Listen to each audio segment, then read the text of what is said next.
સરકારી તેમજ પ્રાઇવેટ જોબ્સની માહિતી માટે અમારી આ ચેનલને સબસ્ક્રાઈબ કરો.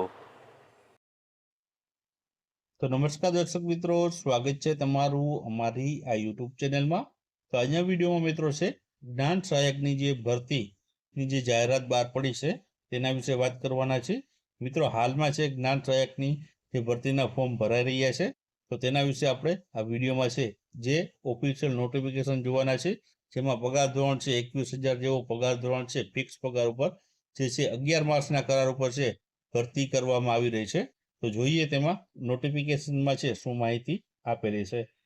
તો અહીં તમે જોઈ શકો છો કે ઓફિશિયલ નોટિફિકેશન જે જાહેર કરવામાં આવ્યું છે, કમિશનર શ્રી આદિજાતિ વિકાસ કચેરી જે છે આદિજાતિ વિકાસ કચેરી તથા સામાજિક ન્યાય અને અધિકાર વિભાગના હસ્તકની નિયામકશ્રીની અનુસૂચિત જાતિ કલ્યાણ અને વિકસિત જાતિને કલ્યાણ કચેરી હસ્તક ગુજરાત રાજ્યની અનુદાનિત જે છે નિવાસી પ્રાથમિક શાળાઓમાં આશ્રમ શાળાઓમાં મિત્રો છે જે જ્ઞાન સહાયક યોજના અંતર્ગત છે પ્રાથમિક માટે છે શાળા કક્ષાએ છે 11 માસના કરાર આધારિત છે જ્ઞાન સહાયકની પ્રાથમિક નિવાસી જગ્યાઓને કરાર બાબતે ઓનલાઈન અરજી મંગાવવામાં આવે છે.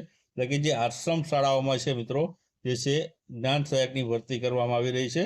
અહીં તમે જોઈ શકો છો કે અનુદાનિત નિવાસી પ્રાથમિક શાળા એટલે આશ્રમ શાળાઓમાં છે જે છે ભરતી છે જ્ઞાન સહાયકની કરવામાં આવશે, જેમાં પગાર ધોરણ છે ફિક્સ પગાર ઉપર 11 માસના કરાર આધારિત છે 21,000 રૂપિયા પગાર ધોરણ આપવામાં આવશે અને 40 વર્ષની મહત્તમ વય મર્યાદામાં છે તમારી છે ભરતી કરવામાં આવશે. ત્યારબાદ આગળ વાત કરીએ, આગળ આમાં બીજી માહિતી શું આપેલી છે. તો આ માટે તમારે અરજી કરવી હોય તો આશ્રમ જ્ઞાન સહાયક .ss ગુજરાત.org આ ઓફિશિયલ વેબસાઇટ છે, ત્યાંથી તમે છે આની ઓનલાઈન અરજી કરી શકો છો. ઓનલાઈન અરજી કરવાની છેલ્લી તારીખ મિત્રો છે 25 તારીખ છે 25/6/2025 છે. ત્યાં સુધીમાં તમારે છે ઓનલાઈન અરજી કરવાની રહેશે.